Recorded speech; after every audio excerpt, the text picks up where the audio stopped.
Hey there, music makers. Today we've got a bit of a bonus episode lined up for you for Mandolin Secrets Live that's kind of inspired by some of the kind of philosophy behind just playing music in general that Magnus and I definitely use in our own practice. A lot of you may have heard the term mindfulness before. So today we're kind of giving you the introduction to our Mindful Music Maker bonus series here in the Mandolin Secrets Live podcast. And I know that this is something that you were kind of inspired to bring up for us to record, Magnus. What was it that kind of like inspired you to want to record an episode on this? Yes, it's a very good question. And by the way, my name's Magnus Sedlund, and over there we got Hayes Griffin. There we got it. And I attended one of your workshops the other day. You were having this online workshop for guitar playing, and in there you're starting to talk about posture. I must admit, I even saw posture as being one of the subjects for the workshop. However, the things you were teaching there, it was like it wasn't really what I expected, and it was really mind-blowing. It was something that I really needed to hear at that exact point. That's I wanted to pick your brain a little bit on that. Yeah, I was kind of, I guess I didn't, maybe I don't want to call it a bait and switch when I was doing that little workshop, but I feel like people always think about posture, and that's a very accessible way to get into this thing called mindfulness that we talk about. Yeah.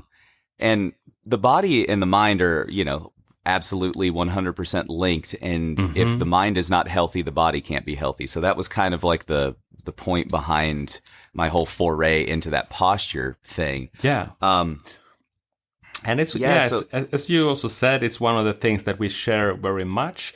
And I wanted to ask you, before actually going into the posture question, what does it mean for you to be a mindful music maker? Yeah, being a mindful music maker to me is kind of having the ability to guide your focus and complete control over your body's stress responses in the moment. So it's almost like you're setting your body up for success to where it doesn't get in the way of your mind executing the musical things that you want to perform. That's kind of the way that I think about being a mindful music maker. Does that make sense when I say it that way? Yes, it makes sense. And that also one of the reasons why I'm so glad to actually spend some time on this subject with you, because I think you got a very good knowledge and big interest in this. And I would say for me, as also being a mindful music maker, I think that is very connected with what you just said, but maybe expressed in a more simple way. That is making music while not being totally focused on the result. Yes. But instead being like aware of how does it feel to make music? What does this make to the inner world, to your mind? Because that, I think it's something that for some like musicians, some music makers, it's a thing that gets forgotten. Yeah. Or they feel like there's a barrier between them and like accessing that inner kind of, energy. I'm totally with you on that, man. I love having these kind of conversations with you because it's like we each have a different perspective, but it's all like circling around the same stuff. You know what I mean? Exactly. Yeah. So I guess we can dive in and talk about some of the kind of things that I was attacking in that workshop, right? The posture stuff. Before I do that, the one thing I will say is that I have had so many teachers that know so much more about this than I do. I don't claim to be an expert on mindfulness or meditation or yoga or any of these things, but all of these types of things are what fed my desire to kind of focus on this aspect of my playing. And I think there are a lot of practices out there that can help you with this, you know.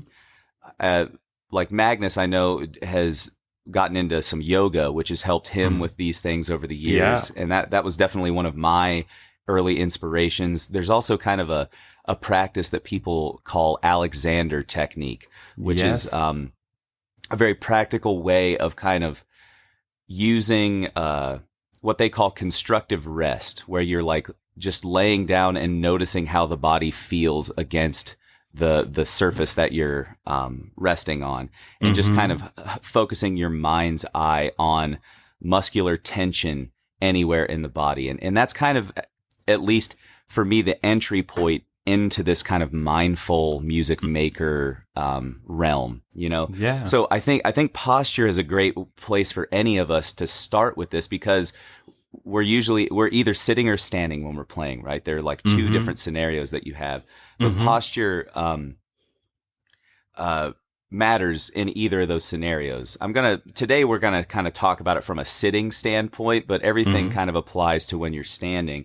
And the one thing that Magnus brought up, there's this really famous guitar clinician in Sweden, right, who once said, "Tension is your worst enemy."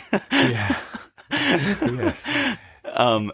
So Yeah. I think that's the thing that we kind of want to focus on in this, right? And there's this concept that I heard in the art of like Zen meditation that's called taking your one seat, which is, I like to think about this at the beginning of every practice session, where by the time you're sitting in your chair, you want to be completely mindful of how you come to sit in that chair and how you come to rest in order to even play music. You want to be entirely aware of your body as it is lowering into your seat, to kind of focus your mind on the experience that you are feeling inside of your body. One way that I heard it expressed was your body is your teacher in this instance. Because where the tension is, your body is trying to help you focus on where you need to relax into to things, you know? Yeah. So are you with me so far, Magnus? How are we doing, man? Yes. Yeah. and I'm totally with you there. And please continue. I want to comment on a thing, but I first, continue. So as you're taking your one seat, you know, the kind of, I think about sitting as a process when I'm getting into my mindful music maker mode. And the first thing that I think about as I'm sitting down is to kind of slowly lower into the chair and get your sits bones, the bones that are, you know, on your rear end, even on the chair, and then plant your feet firmly in the ground so that there's no balance issues or anything like that. And hopefully you're practicing this with me right now. I would encourage you to do that as you're listening. So sit in your chair, feel where it makes contact with the chair on your legs, and plant your feet firmly in the ground. And then the kind of most important element, in my opinion, is to imagine a string in the center of your head that is being gently pulled toward the ceiling or the sky.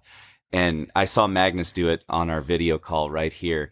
It immediately brought his shoulders back. Yeah. And you have this natural looking, erect kind of human posture. You know what I mean? And that's what we want. Shoulders need to be back, relaxed. Neck needs to be kind of upright.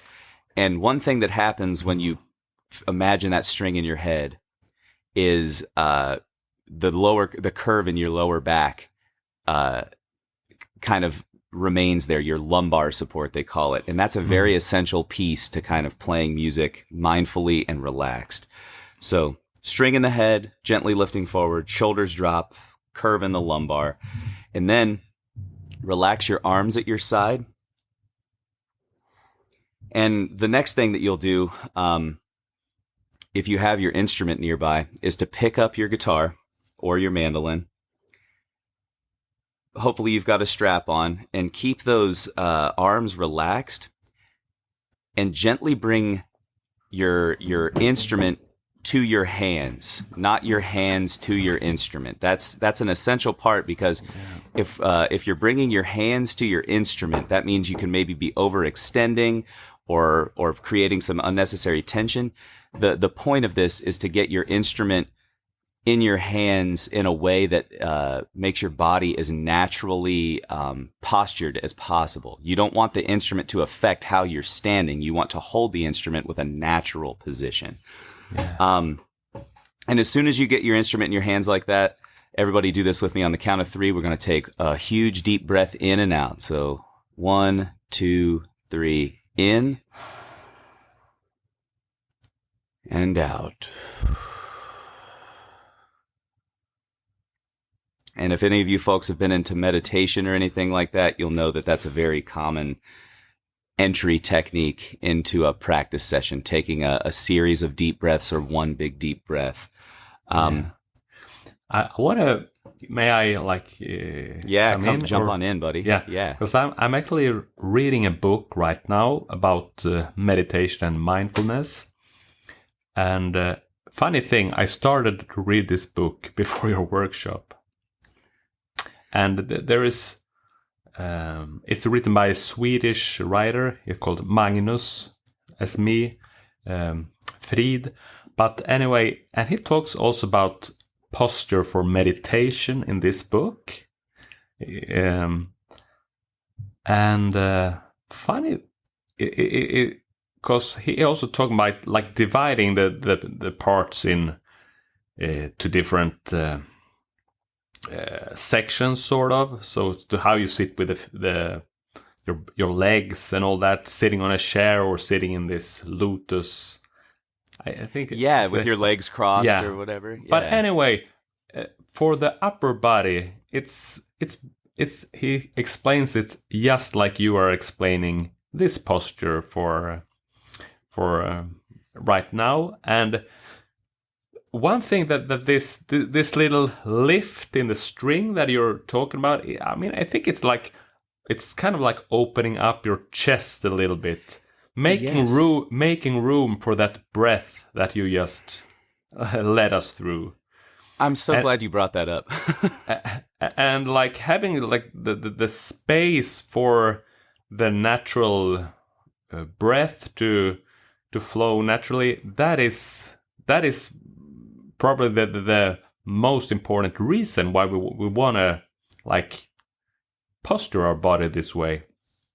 And Agreed. To me, this is my pitfall, because I easily collapse, when I have my instruments in my hand. I think you and I are similar that way. And this is, an ongoing practice for me. Like the reason that I'm so passionate about this is because it is also my pitfall. I know that I have to be committed to this, Yeah. So do you find your shoulders coming forward? Is that kind of what you were saying? Like my collapsing? shoulders coming forward, my spine is bent the other way around with a short, the curve, it's curving backwards, so to speak. Yes. And it's, and I also know that my breathing is like suffering when I'm playing the instrument. So, but yes, being mindful about this, I try to be more aware, and now that you pointed it out in the workshop, and so this has been the focus for me the last couple of weeks since that workshop, and I can already it's such an it makes big difference actually, because I haven't been that well. I didn't plan to talk about me here, but for me, posture. I can just quickly say that I came to yoga out of having a pain from playing my musical instruments. I had shoulder problems, all because of posture and tension. Tension is our worst enemy, and luckily I got rid of these problems. So, and it's like time for me to come to the next level, sort of. And it's to make more space for the breath. Yeah, I think that's beautiful. And I think it's great that you are sharing your personal story, man, because I don't think that a lot of musicians... How many times were you at a music festival and this subject came up backstage? You know, never happened. Everyone's always talking about like, oh, what kind of pickups you got in that thing, or what kind of strings are you using? Nobody's like, hey, man, do you ever think about how much space you're leaving for the breath in your body? You know, No. It's like that never comes up. Never comes up. So one of my actually role models for this, I've seen and heard J.Langer, the great guitar player. Yes, I heard him play and being so like amazed by how effortless it looks and sounds when he's playing. And I heard him talk about the Alexander technique that you just mentioning here. How he got a lot of benefits out of studying Alexander technique. That's great. And I would urge anyone, you know, this process that I gave you for posture and sitting here today, you know, it's not that's not the end of it. That's the beginning of your mindful music maker journey, right? So I would urge you to look at Alexander technique or some yoga. There's even a great book that got me into, like, the first place that I had heard mindfulness as a word. It's called The Power of Mindful Learning by J.Langer. And this book really gave me a roadmap for how to create my own practice and be engaged with my body to where I was getting the most out of it. So do some research on this term mindfulness. And there's one thing that I'll leave you with too, that you can do once you get into posture, and that I know that guys like Julian and Magnus here are doing. This is something they do when they're playing. Once you're made aware of how to kind of connect your body and your mind this way, it can be very helpful to do what's called a body scan in the middle of your playing. So as you start to play a few notes on your instrument or practice some scales or whatever you're doing to sit down that day, kind of keep your mind's eye like hovering over where tension is coming into your body as you're playing. Because if you're like me, you've created the habit of holding tension in your shoulders or somewhere in your body, right?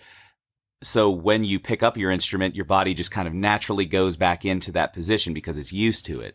Yeah. So if you can, I wouldn't say actively combat that, but just notice where that tension happens. And the simple act of noticing will sometimes just be enough to completely obliterate the tension. Wouldn't you agree, Magnus? Yeah, absolutely. Yeah.